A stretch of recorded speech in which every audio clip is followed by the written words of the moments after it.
Here we have verse 24 of the second chapter of John's Gospel, nearing the end of this chapter, and again we are anticipating the conversation that will occur with Nicodemus that comes at the beginning of chapter 3. At this point, Jesus has been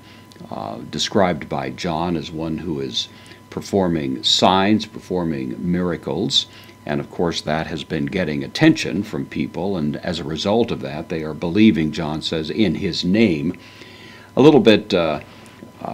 ambiguous as to what exactly is intended, maybe believing in his name as Messiah or as in the prophet who is going to come, something like that, but apparently not quite believing to the level that it represents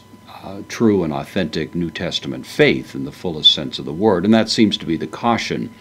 that we have included for us here in verse 24. Several uses of this word autos will show up here. First of all, it's in the nominative singular masculine, autos, de, postpositive, but autos, Jesus, but Jesus himself, this is being used in the intensive sense here, but Jesus himself, uk epistuin, imperfect, third person singular, did not believe literally, but in this sense it's meaning more the idea of entrusting him, auton, again this is accusative, so Jesus himself did not entrust himself, again a kind of a reflexive use, autois, now dative plural of this same word, to them, so indirect object, but Jesus himself did not entrust himself to them. And the reason, dia, on account of, to, genoske, this is the articular use of the infinitive, so it'd be something like on account of the fact of knowing, or to know, the fact of or act of, to know, auton, the infinitive takes the accusative to form its subject, idiomatically in Greek, and so on account of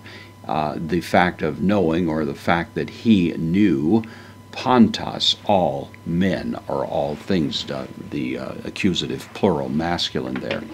So even though these people were believing in his name, John cautions us that Jesus was not entrusting himself. Jesus himself,